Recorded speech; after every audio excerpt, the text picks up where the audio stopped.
Hello, I'm Dr. Sri Banerjee, Core Faculty for the College of Health Sciences and Public Policy at Walden University with a joint faculty appointment at Ross University School of Medicine. And today happens to be World Tourism Day. Of course, tourism in and of itself is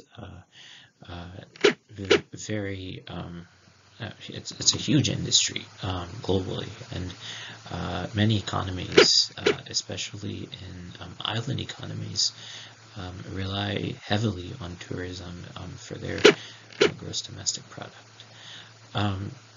Let's go ahead and get started. This buckling of the belt is getting a bit repetitive, and also I wanted to make note of the noise that you may hear, which is from my fan being heated. So looking at medical tourism, as I was mentioning, a major industry within the Caribbean islands, among other places. Through tourism, the culture of the islands continue to be diversified, of course, with individuals from different backgrounds coming to the islands, and they're able to enjoy the prestige of culture that is there. And then now on the negative side, this also has been shown to spread disease. So for instance, a disease like COVID-19, which was spreading like wildfire through different places, it would have spread much faster and easier. Similar, also, the idea is similar to dengue, where there was rapid spread due to human travel, human migration. Now looking at the reasons for medical tourism, why on earth would people go on to another country when there is sufficient and adequate medical care within the country? Well, the reasons are simple.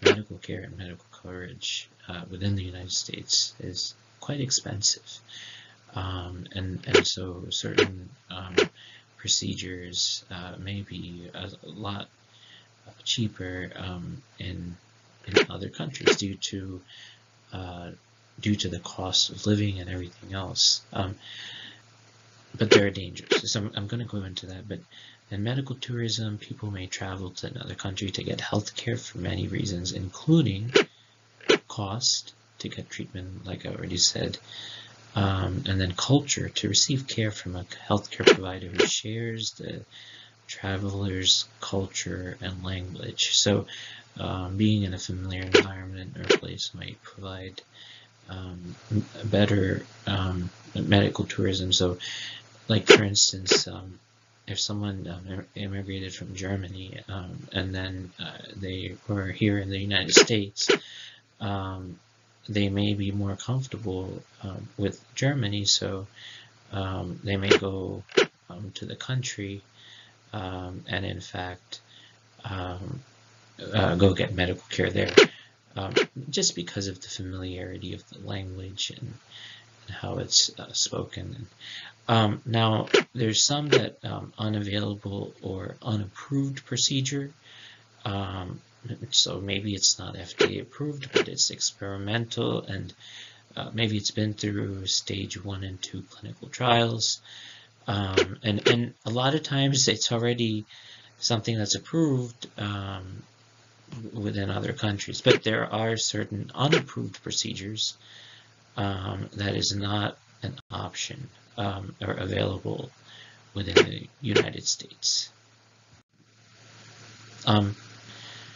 Policy effects of medical tourism. So diffusion of best medical practices are traveling globally. New medical treatments and technologies can be transferred back and forth. Common accreditation standards and certification systems, adoption of quality improvement programs, and popularization of alternative medical systems. Now, what are the challenges? The challenges are human resource shortages in the public sector and inequitable access to healthcare. So just think about this. you go into another country and get medical care, which is a good thing. You're getting medical care, but on the other hand, the people that are not getting that medical care locally, then that turns into inequitable access. So there may be conflicting medical norms, payment systems, and regulatory standards, and contested or reduced access to entitlements. So here there's a lot more legalese, paperwork forms that you have to complete and fill out, HIPAA, maintenance of privacy. These types of regulations may or may not be a part of a policy in medical tourism. So just risky dangers of medical tourism: infectious diseases, hepatitis B, hepatitis C, HIV. These are bloodborne pathogens, which when you conduct some medical procedures and there's not a sterile environment, then the risk of these complications occur.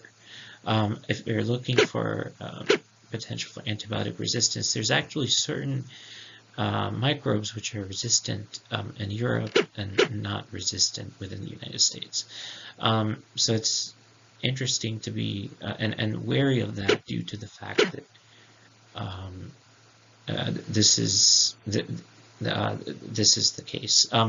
Highly drug-resistant bacteria have caused infectious disease outbreaks among medical tourists. So this has happened.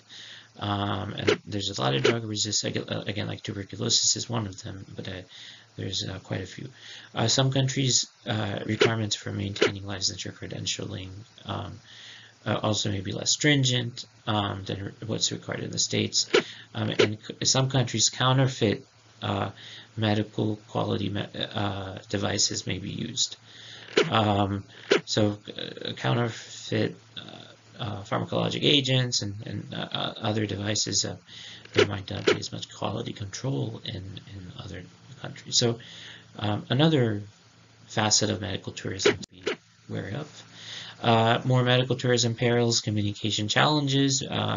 Maybe they're speaking a different language, or communicating with staff at the destination and facility may be challenging. The care at a facility where you do not speak the language fluently, that might be in and of itself a very difficult process. For instance, if you go to a Latin American country and if you know some Spanish but you don't know enough to maybe communicate, then this can be a challenge.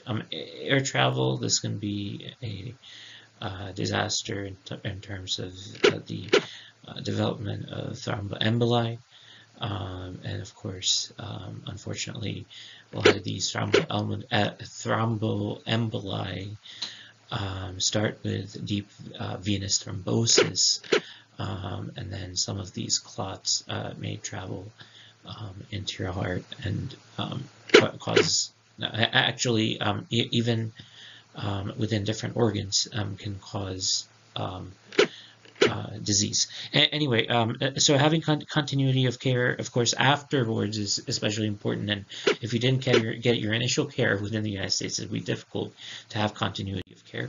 Finally, I'm going to stop with this word cloud. I think it's important to, and this was about 20 papers that were brought together to provide some of the most frequent and relevant types of words that are within the system. So tourism, medical, of course, that's the most common. But then healthcare, organ transplantation, that is a big reason for going into medical tourism. Globalization, of course, has contributed to this. Travel is part of this. Quality is a concern. And then surrogacy is one of those. Organ donation,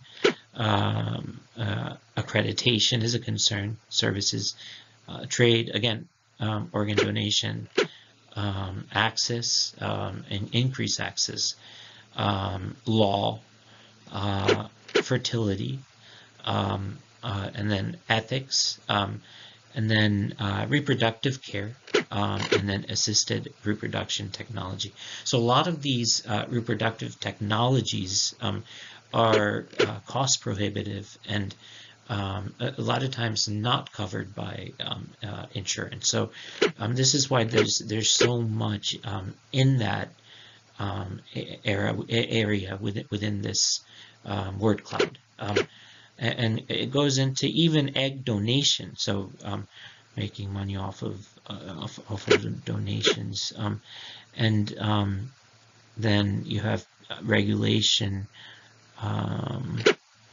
experiences, and the words get smaller and smaller. Anyway, so this sums up everything that there is about tourism. I know this is World Tourism Day, so I didn't want to turn this into all medical tourism, but I think it's good to enjoy sightseeing and tourism, going to different countries and